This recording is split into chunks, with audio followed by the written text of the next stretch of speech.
Dr. Dinham, Right, we ready to start? go ahead.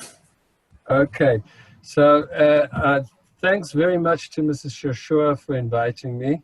Thank you for It's coming. very exciting to be part of Drops of Inspiration. I was very amazed to hear of this whole group that she's put together.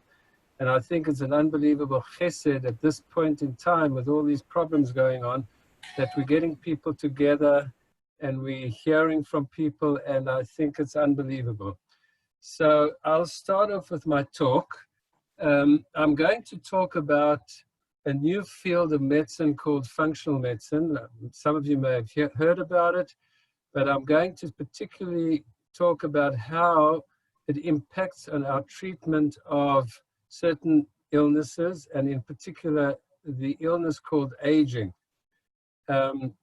So let's see what it means, this functional medicine, which I happen to have discovered a number of years ago when I saw advertisement to do a course, a fellowship in anti-aging and regenerative medicine in the United States. And I decided to do the fellowship, and it was an absolute unbelievable new paradigm experience for me. And I've used that kind of medicine since then. So let me describe, when I did my residency and I became a doctor in South Africa, one would clerk a patient and you would spend 24 hours awake and you take blood tests and you check the patient and you write up everything. By the next morning, you sleeping and the patient sleeping, but you have to have everything ready when the consultant comes in for his rounds. So in comes a consultant and you start talking about the patient. You tell them she drinks this amount of alcohol every day and she has this amount of children and this is what she eats. And in the middle of the discourse, the consultant says, Dr. Dinner, what's wrong with your patient? And then you have to give a diagnosis. So you say, this patient is 70 years old and she's got pneumonia and diabetes. And he says, well, how would you treat the patient? And then you give the drugs that you would treat the patient with. And we are trained, therefore, in conventional medicine to look for a diagnosis in a patient and to find the appropriate drugs to treat the patient. What became a new era for me when I learned functional and anti-aging medicine is to ask the question, why? Why do things happen to a person? What goes wrong to cause the disease process happening? And when one looks at why, one starts getting to the root of the problem, and one can then start working on treating the basic issues that are leading to the problem, and one gets an amazing result. So we know the body's complex, and in order to understand, we have to go right back to our basic sciences where we used to learn biochemistry and biology and the different basic sciences. And looking at that, we can start seeing how the body works. We have to go back to that and not rely just on looking for a diagnosis and a drug. When we do that, we start seeing that all the body systems actually work together. So there are major systems in the body, for example, the endocrine system. The endocrine system composes of our hormones. All the hormones that are sent out from the different glands to different parts of the body, and they give a message to the cells of the body to do a certain thing. Now those hormones, whether it comes from the thyroid or whether it comes from the adrenal gland or from the ovaries, they have to work in a symphony. They have to be balanced and they have to work together. So we measure the hormones and see that they're working together because they influence all the systems of the body. Another very big system is the immune system. We've heard a lot about with the coronavirus, the immune system. That's the system whereby if we get an infection, whether it's a virus infection or a bacterial infection, we host, the body mounts an immune response against the infection to negate the effects of the infection. But it has to be balanced. In other words, if we have a weak immune system, it doesn't work enough, we're prone to infections. If we have an over strong immune system, we're going to get either allergies, because that's an overreaction of the immune system in an allergic fashion, or we may get autoimmune diseases where the immune system starts attacking the body and causing immune. So we really want to have a balance with the immune system. We know, for example, the COVID, the corona, one of the big problems is what we call the cytokine storm, whereby the body starts working against the virus, the coronavirus, but then it overreacts and it secretes all these chemicals called cytokines, which then damage the lung, and that leads on to severe consequences from corona. So we need balance of the immune system. We also have the cardiovascular system. We need that to be functioning well, because that provides nutrients and oxygen to all parts of the body. And we have to see how and what affects the cardiovascular system, what keeps our arteries healthy. It's not only cholesterol, we are very hooked on keeping low cholesterol, but there are many factors, for example, inflammation and toxins, and too much glucose in the blood. There are many different factors that can damage the blood vessels, and this will impact on many of the organs of the body. And so it goes with all the systems, the brain system, the neurological system. Each system is interlinked with the hormones, with the immune. They all work together, the gastrointestinal system, to make a symphony, to make the body work effectively. And we have to look for the balances and imbalances so that we can eradicate the problem and get people back on track. So I want to take an example of one illness, which is a very complicated illness, affects a lot of people, and unfortunately is affecting many, many more people, and is very difficult to treat. And that's called Alzheimer's. Alzheimer's essentially is degeneration of the brain, where the brain cells die off, and there's a buildup of a chemical, a protein called amyloid, and that destroys or continues to destroy brain tissue, and so that you're getting shrinkage of the brain and buildup of amyloid. So how do we go about looking at treating Alzheimer's? So if we look at conventional medicine, there are a few drugs that they have to try and deal with this. The one type of drug is to increase a chemical or a neurotransmitter, which is called acetylcholine, which is a messenger which enhances memory. So that they can do, but it doesn't last for very long, and it doesn't help for long. So it may give a small amount of relief, but it's no solution at all. And another one decreases another neurotransmitter called glutamate, which also helps for a short while to improve memory and cognition, but doesn't last very long. So one of our doctors in the field of functional medicine he's a famous neurologist called Dr. Dale Bredesen. He's been working on looking for solutions for Alzheimer's. Bearing in mind that the drug companies have spent multi-billions of dollars looking for a drug to break down amyloid. That's the aim of the drug companies, is that you can break down this so-called poisonous protein called amyloid. You could do a lot of good for the brain.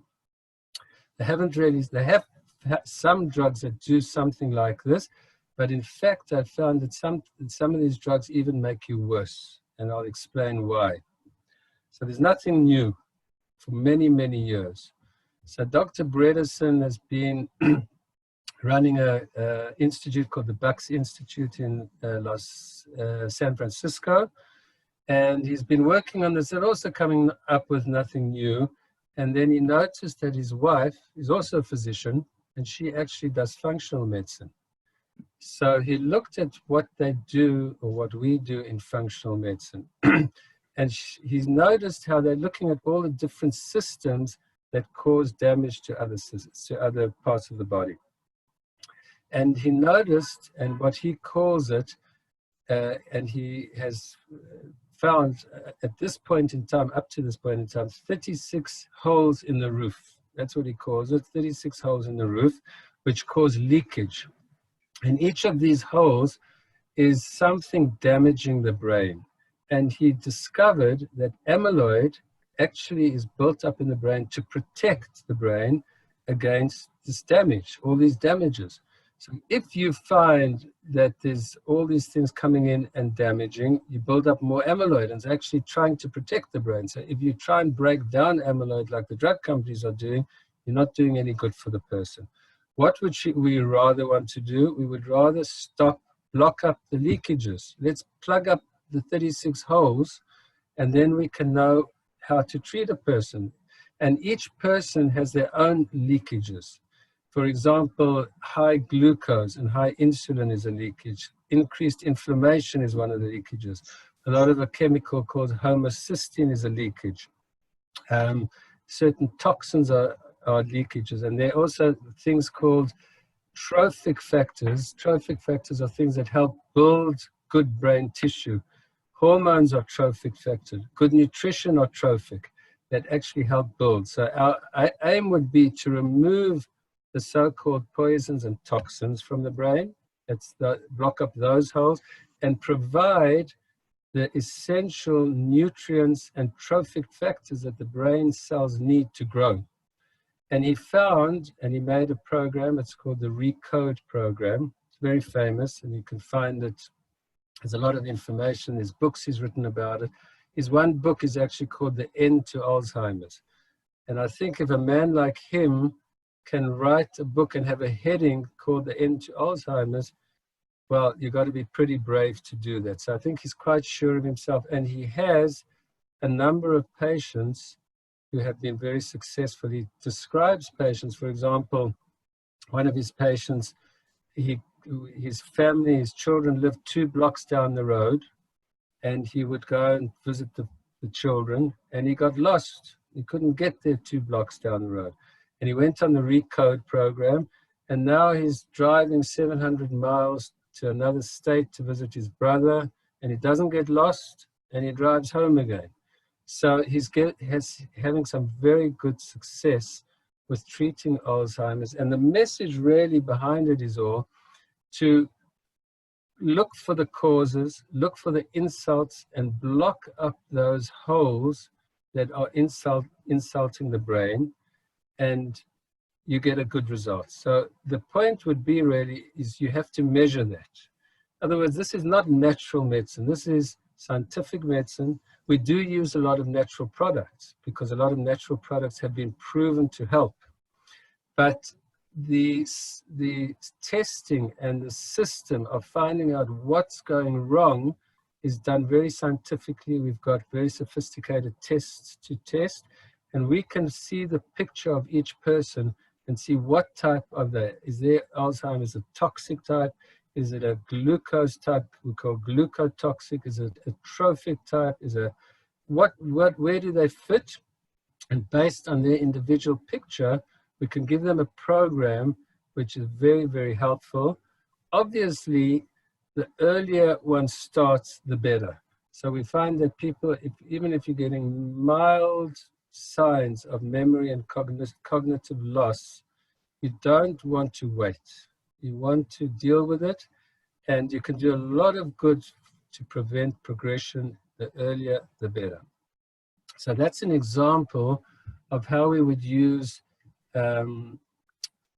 functional medicine to treat a disease like Alzheimer's. Now, if we go on to a disease called aging.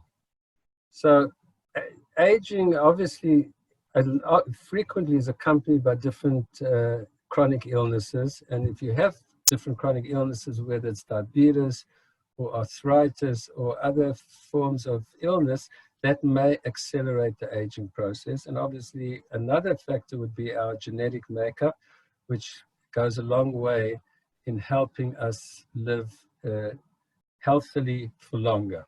However, we are learning a lot using the functional medicine method of what leads to aging. And the more we can understand the mechanisms that actually lead to the cause of aging, the more we can do to help. So it's becoming very sophisticated. And I believe in the next number of years, there's going to be major, major breakthroughs in terms of understanding what just leads to simple aging. What does it mean to become frail? You don't have any specific illness, but you're becoming frailer. For example, you have sarcopenia. Sarcopenia means your muscles are atrophying. You're doing nothing wrong. You're carrying on, but your muscles are getting weaker. You may get osteopenia. Your bones are getting weaker, which leads to osteoporosis. You're getting vessel damage. The blood vessels are becoming damaged, the lining of the vessels, so they become clogged. What leads to clogging up of the blood vessels? What leads to, as we described before, the damage leading to Alzheimer's?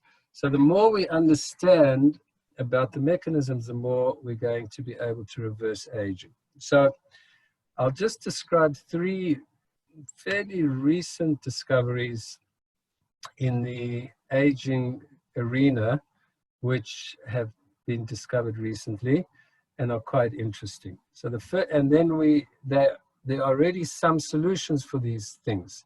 So the first thing is the buildup of what we call old or senolytic cells. So usually what happens when one is youthful, cells divide all the time. The whole body is made up of trillions of cells, and these cells are replacing each other all the time. They're dividing and making new cells, and they're usually, when you're young, youthful cells. However, when you get older, you're getting older cells that become stubborn, and those older cells refuse to die, and they don't divide, they just stay there, and they're called senolytic cells. So the more senolytic cells you have, the less chance you're going to make nice youthful cells. The division takes place and you get the youthful cells, and we don't want them there because they interfere with the division and they make people older. So we're looking for things that are called senolytics, which destroy these old cells, which will then allow the youthful cells to come in and start dividing and replace and giving us nice, fresh, youthful tissue. So we have some solutions for destroying and getting rid of the senile cells, and they're called senolytics. And that's going to be a very, very big field of medicine and of functional medicine, is getting rid of these. The other thing which causes aging, even if one isn't ill, is the buildup of debris. When cells turn over, there's debris from the old cells. The destroyed cells leave debris, and they surround the environment of all these cells, and they also interfere with the successful division and multiplication of youthful cells. So the buildup of debris is no good. So the process of getting rid of all this debris is called autophagy. All complicated stuff, but it's nice to hear the new innovations, and I'm sure everyone will hear much more about it, but it's nice to be introduced to these concepts. So autophagy is the eating up, so-called, or just by other cells of all this debris, so that we leave a clean environment for the cells to multiply and remain healthy. And the last process, which has become a big area in anti-aging, is the accumulation of what we call free radicals.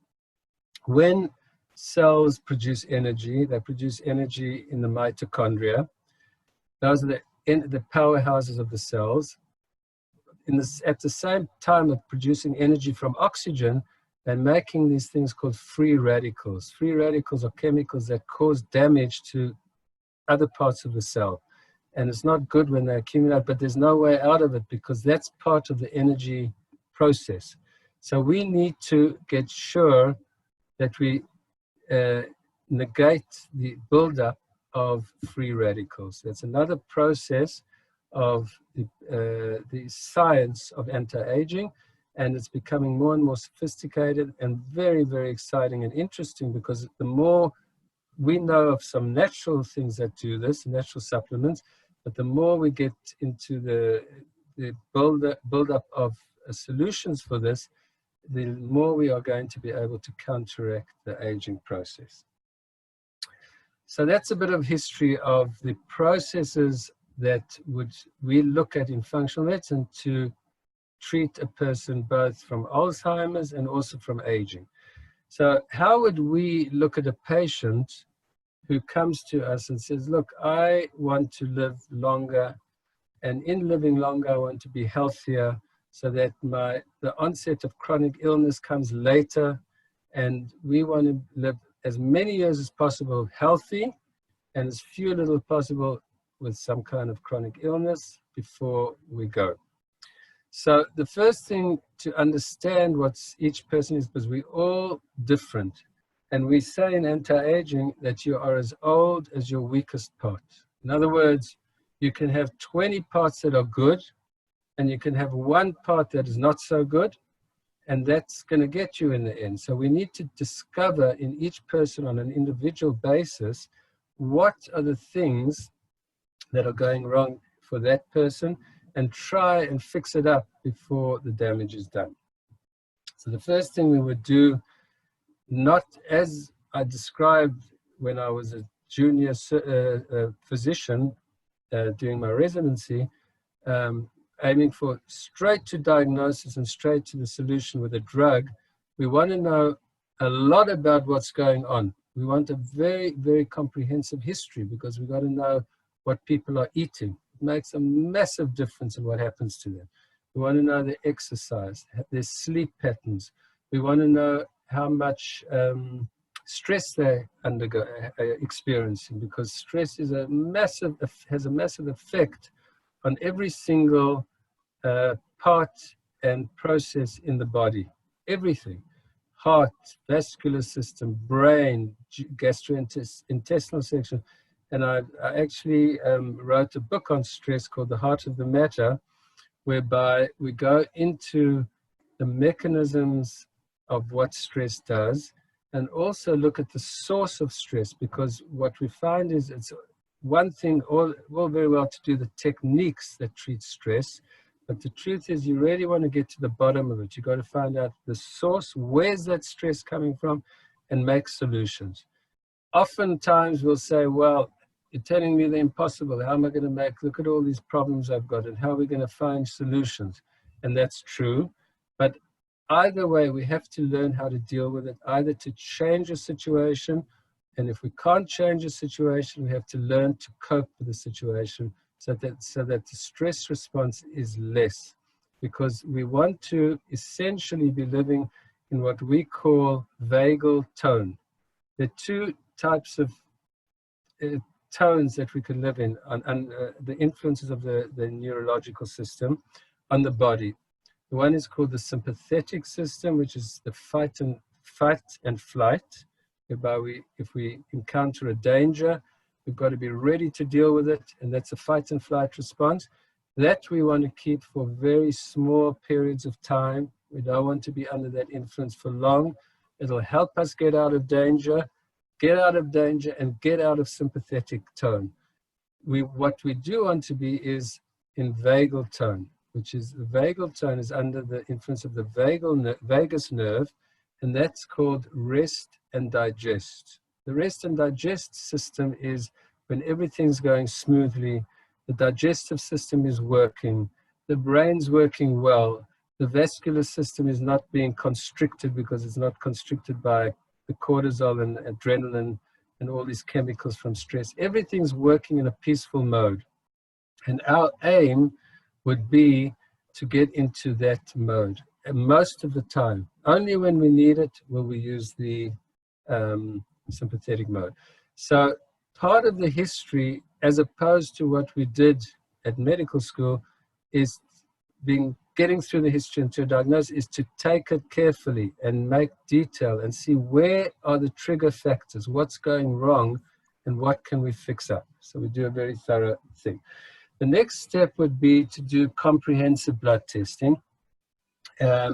Some of them, I live in Israel, so not all of the testing can be done in Israel. Some of them we FedEx to different countries, particularly the United States, because they are quite sophisticated.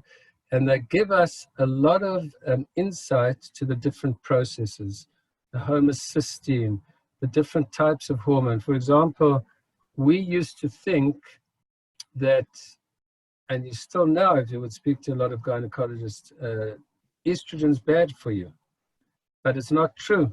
It may not be bad. It depends what type of estrogen. For example, there's 3 types of estrogen. There's E1, which is estrone, which is a bad estrogen. It's pro-cancerous and it's not good. We don't want to build up E1. There's E2 estradiol, which is a good estrogen. It's a strong estrogen. It does all the good for you, for your brain, for your bones, for your heart. And then there's estriol, which is E3, which is a very good estrogen. It's anti-cancer. It's the estrogen that is very prevalent when a woman is pregnant, but you also have it when you're not pregnant. So our aim would really be to build up the healthy estrogens and to decrease the unhealthy. Now, we can't test that everywhere. So if we would do a comprehensive hormone test, that's what we would want to do. We would want to look at what type of estrogens accumulating and the balance of the different estrogens and how to deal with it. So just interesting enough, on the point of hormone replacement and balance, you may have all heard that in about the 1990s, there was the Women's Health Initiative, whereby they looked at the effect of hormone replacement on menopausal women. Is it good for you or is it not good for you? And they found that both with estrogen replacement and estrogen progesterone, that there was more cancer and more heart disease by giving the hormone. Since that time, a lot of physicians, including myself, stopped giving hormone replacement because of the Women's Health Initiative. Since then, and recently, there is a swing back to using hormones, but again, one needs to know what are good hormones, how to give them. The natural hormones, in my opinion, are very, very much more healthy than the chemical hormones because they are bioidentical. They're exactly the same as a woman's hormone, and it's mimicking the exact same function that a woman would have if she has her own hormone. So you want to give the identical type of hormone, and you would not want to give a hormone that is pro-cancerous. So, and how to give it, how much to give it, it's a whole science, but it's a very important field, and it's interesting. The same actually would be with males, because males have a similar phenomenon we call in women menopause. In males, we call it andropause, which means that they lose testosterone. It's much more subtle in males than in females, but it has an effect on many, many systems. And sometimes it's relevant to give males testosterone replacement. So all of these factors have to be taken into consideration.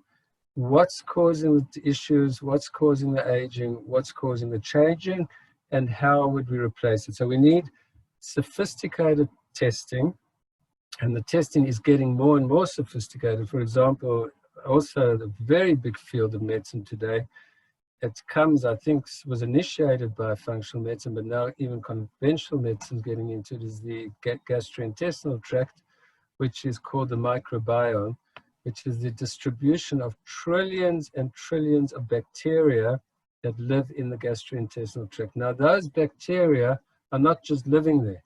They're doing a lot. They're assisting in digestion. They found a correlation of different types of bacteria and the onset of diabetes. They found different types of bacteria that are prominent, that prevent people losing weight, for example. So there's a whole science developing of a knowledge of what type of distribution of bacteria you would want in your gastrointestinal tract and for any particular problem. And eventually, they're already doing it, but it's not sophisticated. They're going to want to test for it and say, this is your distribution. You need to cut down on this, and you need to add these probiotics and balance everything up. And it's going to have a massive, massive effect on someone's overall health. So the testing is getting very sophisticated, and it's all contributing to a very good understanding of how we can help. Once we've done the questionnaire and we've done the testing, we then look at all the data and we look at the patterns, and we start seeing what are the weaknesses for a particular person? What are the areas that have to be strengthened?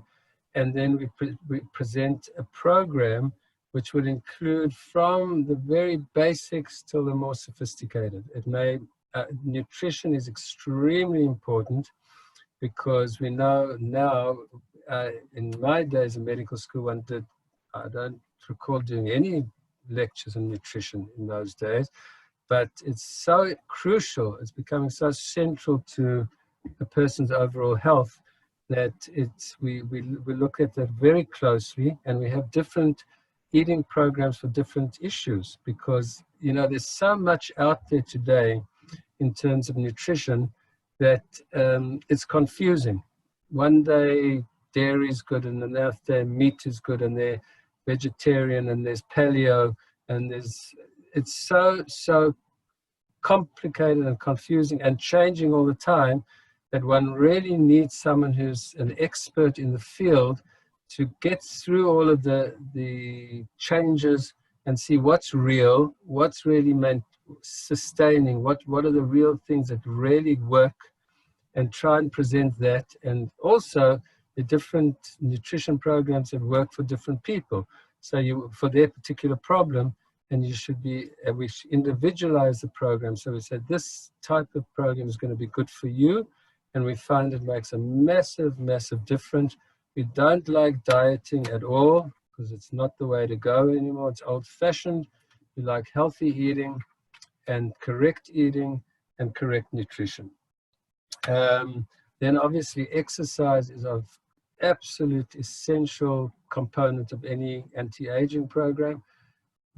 Frequently it's limited. We have limitations on ourselves depending on our physical limitations, but nevertheless there's never an excuse. One has to find something that may be swimming, that may be in some form of bike that caters for your particular disability. One has to look, one may need to get help to find out what's going to be suitable for you, but everyone has to do some form of exercise. It's interesting, I'm not sure how many people saw, there's a YouTuber, see what this dentist, his name is Dr. Charles Euster. He's an English fellow. So he describes, he was a dentist, he retired at age 75, and he decided, he was always quite fit. He used to do, I think, rowing, but he looked at himself and he says his muscles are atrophying, the rowing's not doing the job. So he ramped up the exercise, and he went to a gym and he started pushing weights. And then at 95, he started doing sprinting. And you see him sprinting. He's won 2 world records obviously for his age, but not only his age, for the seniors in sprinting. And he says he's only beginning. So his whole claim is there's no limitations. Don't limit yourself.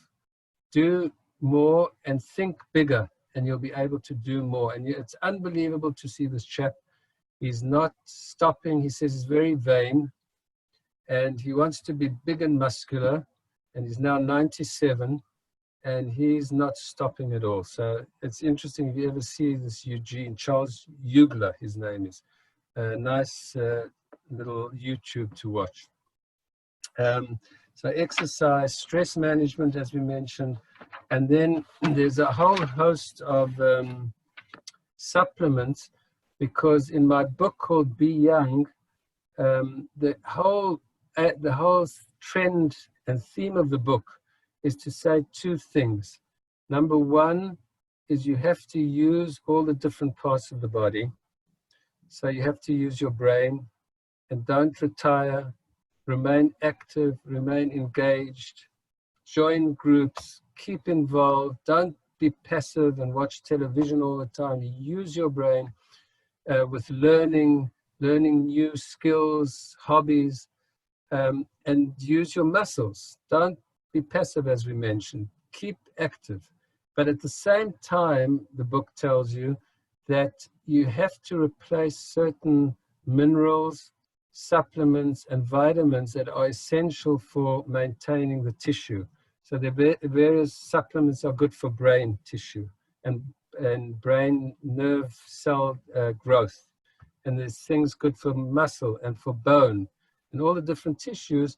At the same time as using the part of the body, you want to give the nutrients and the supplements that are essential for the strengthening and ongoing use of that part of the body. So I think in essence, that is the anti-aging program, by looking comprehensively at everything, very important lifestyle and the different processes going on in the body, replacing what you need, keeping functional, don't stop, don't retire, even if it's not so-called working. You don't have to do a job, a 9-to-5 job, but there are other things to do. Keep active. I think Mrs. Shashur is an example of this. She keeps busy all the time, which is fantastic. And we can then get somewhat closer to the Hunzas. Has anyone heard of the Hunzas? So the Hunzas is a tribe that live in the Himalayas, and they were studied really about the 1930s. They would call middle age 75, and many of them lived till 120. Unbelievable. What's their secret to success?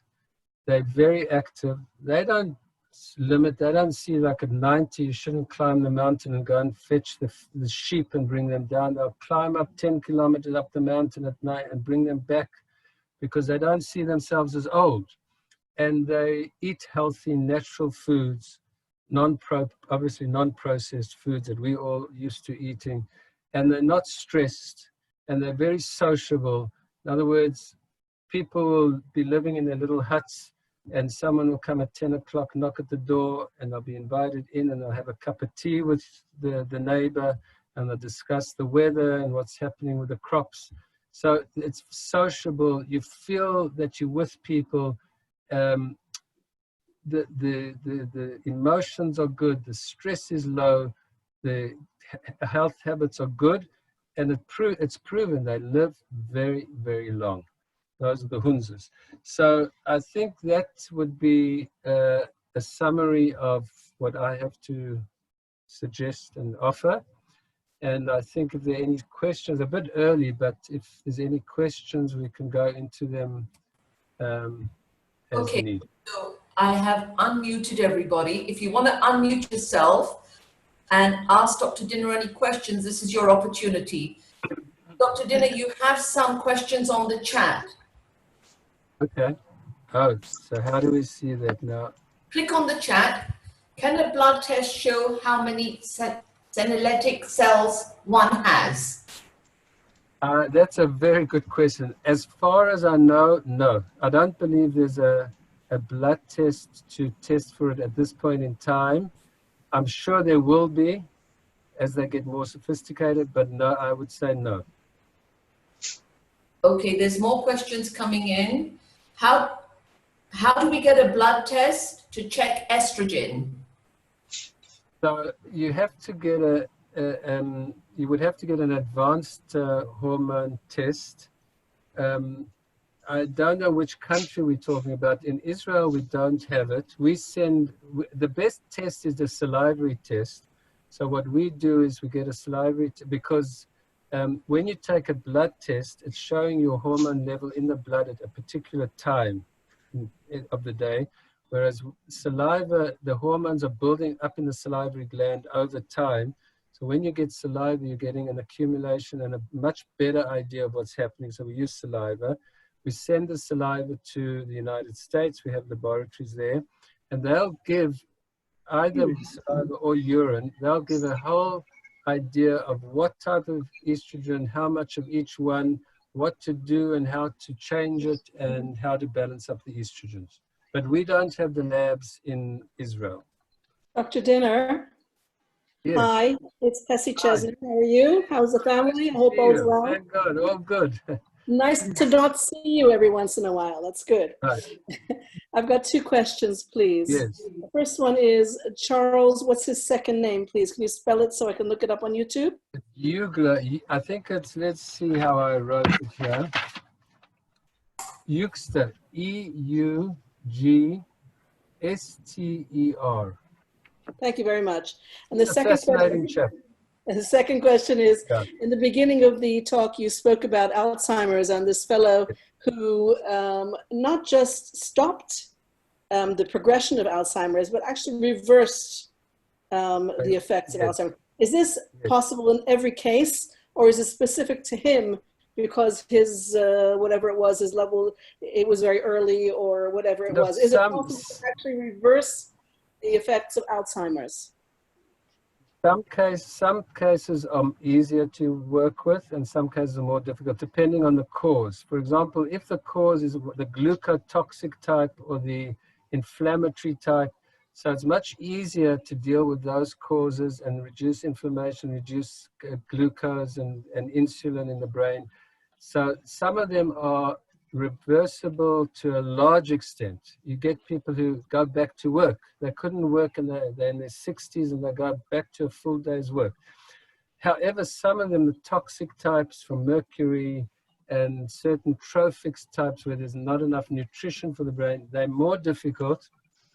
There are also other types that are more physiological, not just from damage, they're even genetic, that cause damage to the brain, not so much the hippocampus, that are very difficult to treat. But the classical Alzheimer's, most of them are treated, some are treatable more successfully, and sometimes even completely reversed.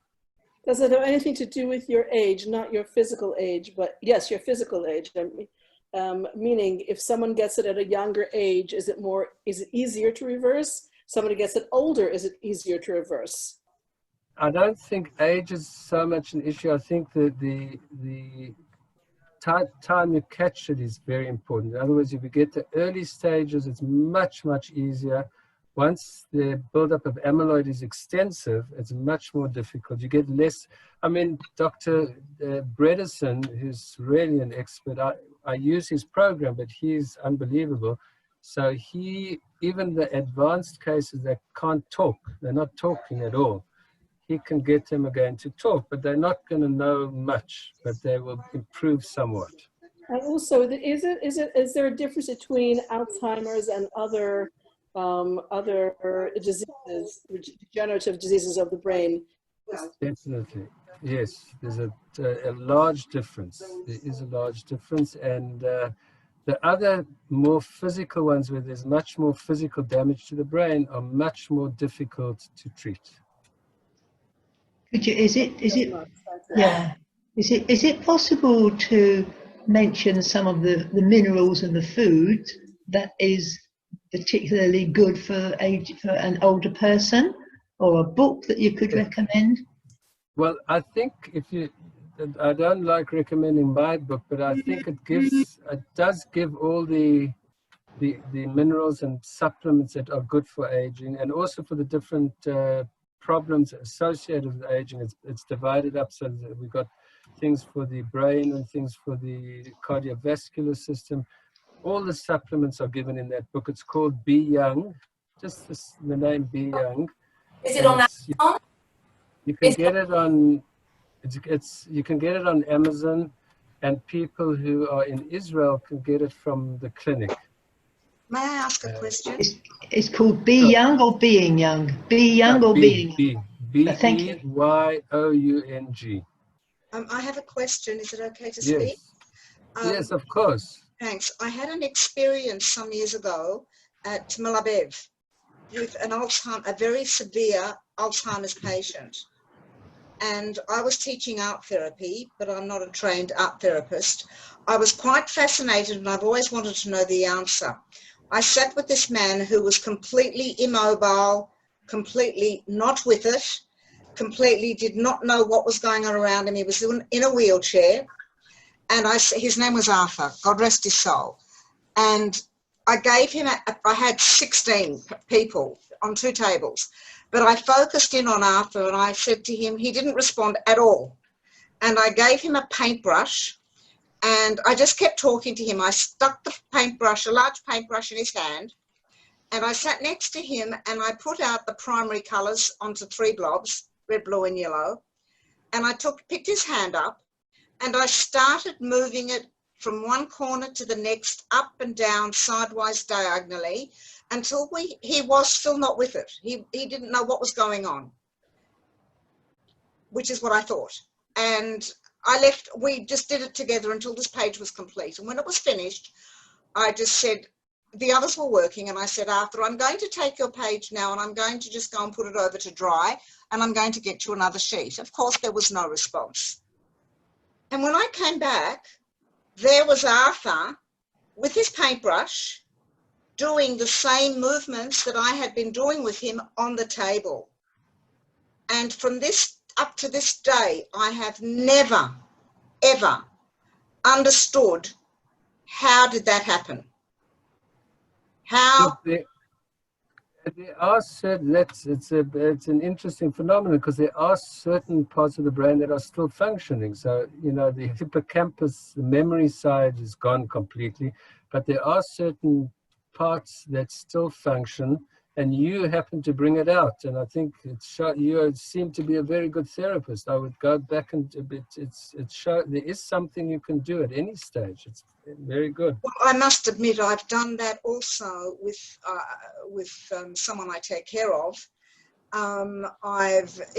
Also with some memory loss and other cancer, and on chemo, and he's been on morphine for many years. And I gave him art paper and just the paintbrushes, and he'll do it for 20 minutes or half an hour and make his own type of paintings.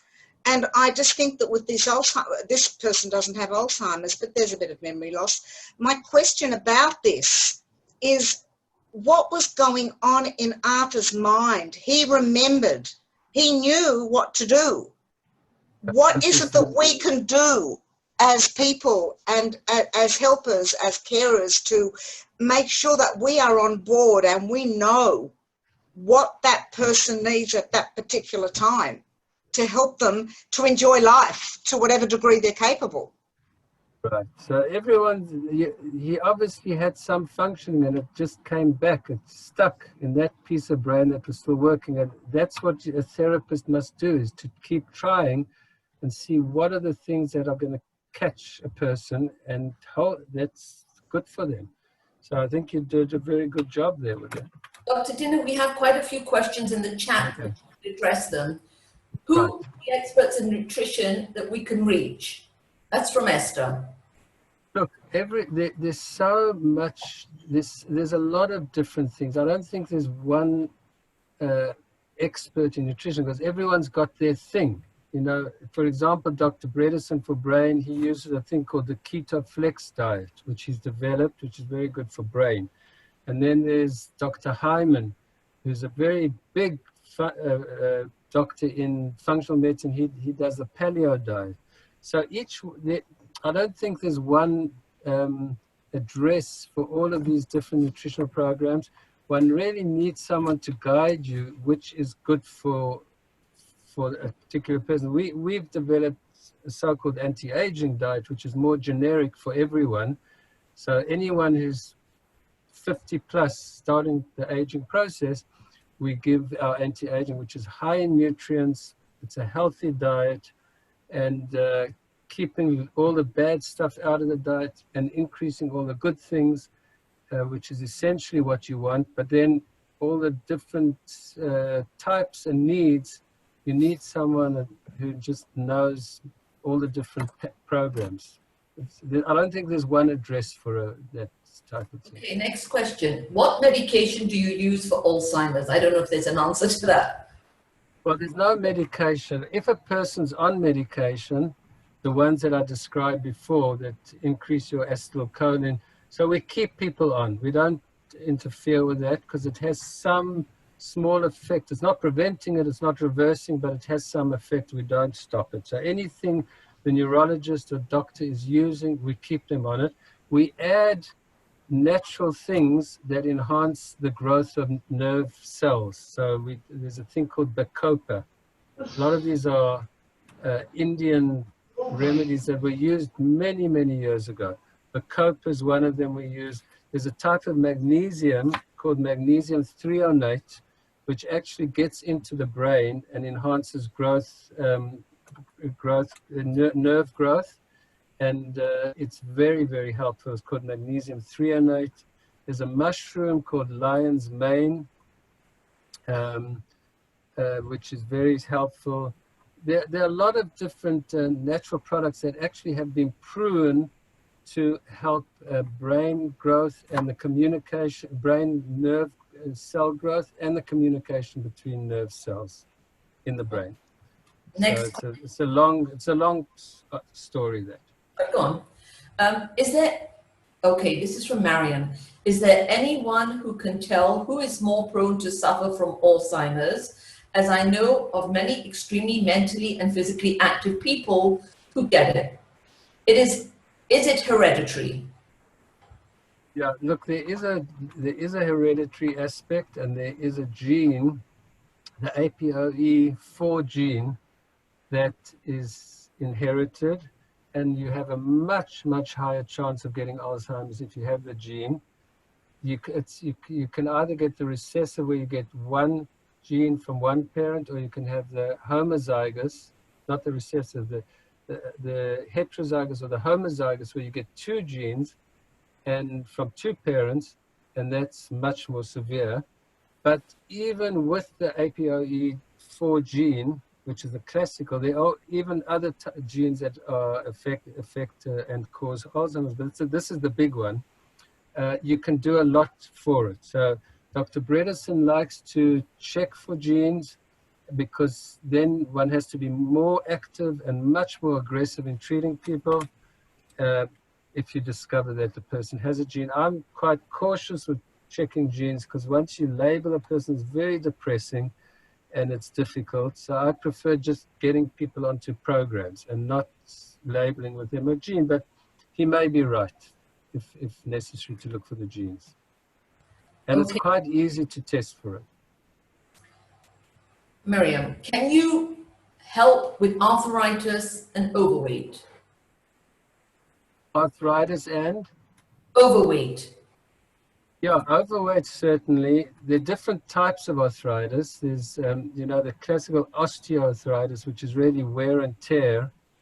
It's not so much an inflammatory thing. It's just as we get older, the joints take a lot of strain, and they start getting irregular, and the joint surfaces are irregular, and we start getting pain. That's more difficult to treat, but there are natural products that are good for inflammation, that help for anything.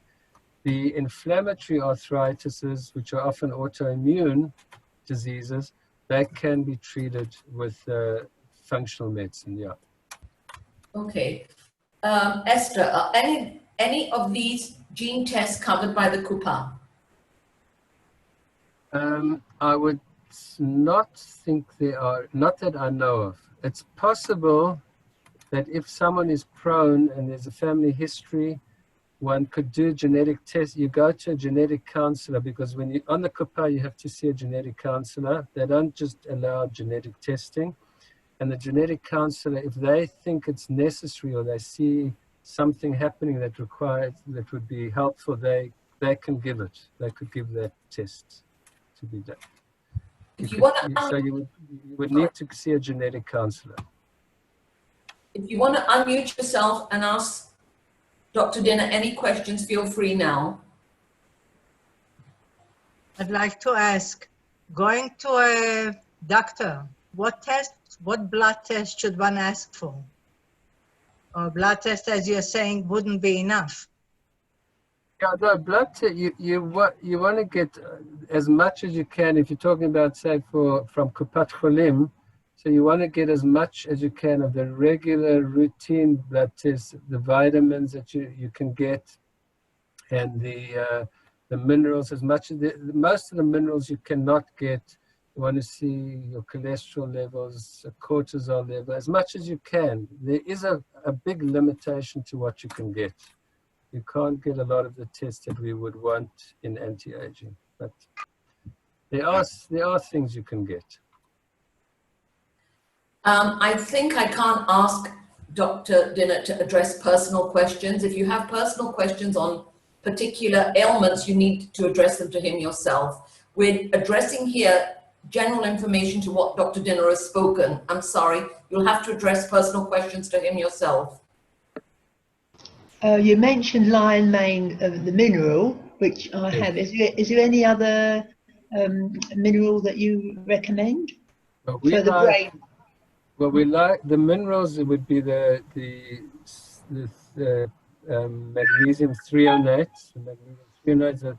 But then we like lion's mane. We like Bacopa. That's an excellent product, and it helps. What is that? What is it? BACOPA, Bacopa. And there's Thank you. another mineral. There's another supplement which is very good that I found recently.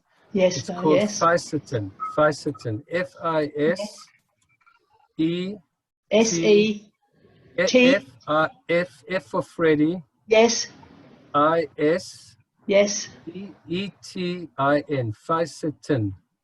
yes. Thank you very much. Very Those- good. If you could get those, it's excellent. So that's Bacopa, Fisetin, Yes. and lion's mane. And magnesium threonate. Well, how do you spell the second word? Magnesium. What's the second word, doctor? Threonate.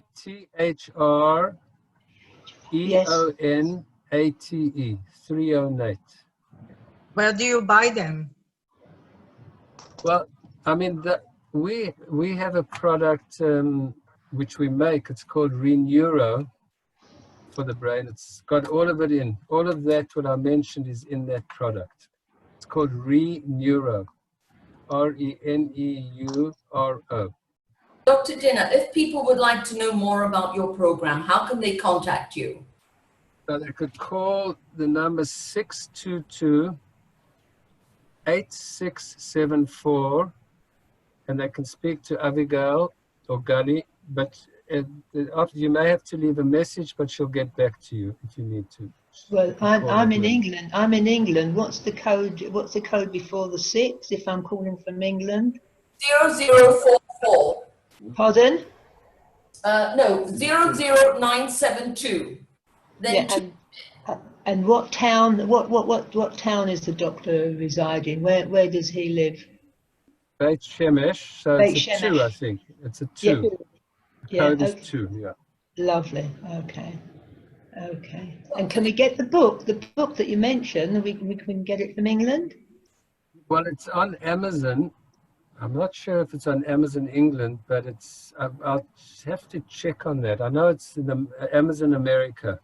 Okay. But otherwise, we could, even if you call here, we'll send it to you if you wish. All right. Thank What you. is the name of that lion's medicine, please? Lion's Mane. Lions, M-A-N-E. Thank you. Yeah. Does the doctor recommend, hello? Hi. Does the doctor recommend, in light of the COVID situation, I've heard so many people talking about taking zinc. Do you Yes. recommend it? I would recommend it. I would recommend zinc. I would definitely take a lot of vitamin D, at least 2,000 to 3,000 units of D, Ooh. and zinc is good, and vitamin C. Those are very good for the corona. To prevent. Prevent. Which vitamin D, which number? Well, the D3, you want a D3, and you want at least 2,000 to 3,000 units of it. Dr. Dinner, is there How an much zinc? How much milligrams of zinc? 25 to 30. I didn't hear you, sorry. 25 to 30 milligrams. Thank you. Yeah. Thank It- you. an email if people want to contact you to find out more that they can contact you on for the viewers here that are not from Israel? The best would be Avigail, A-V-I-G-A-I-L, at B Young Clinics, Clinics is with the S at the end, beyoungclinics.com. Be Young Clinic, C-L-I-N-I-C. Yeah, clinics, Could you please write it? C-L-I-N-I-C-S, S at the end, clinics.com. Can Okay, you please write it in the chat? I will post it along with this recording. Okay, thanks. Don't worry about it. Okay. Thank you. Thank you. Any other questions for Dr. Dinner? Excellent. Okay. Can we choose how many years younger do we want to be? Yes, of course. Just give a number. We're talking about the new 70 is 50. If that's good enough for you. And the No, 80s, and the new 80s. I would go for 60. I don't think we'll be too optimistic, but at least 60. Okay, I'm up for that, Doctor. I'm ready for that. Thank you very much, Dr. Dinner. All the best. Thank you. Nice to speak to you. Thanks. Thanks, Dr. Thank you Dinner. very much. Okay, be I well. never asked. Ladies, Thank you. Ah, there's Mary. Hi, how's it? Thank you. Good to see you. Bye. Thank you very much, Dr. Dean. Naomi Jacobs, thank you. Thanks, Dr. Dinner. Thank you. Thanks. 120 in good health. Dr. Dinner. Amen. 1 second, please. Dr. Dinner, you can unmute yourself. I muted everybody, but you can unmute yourself. I just want to say that Pessy very kindly put the email address up in the chat, and I will send it as well. And you can address any questions to Dr. Dinner via email, or he gave a phone number.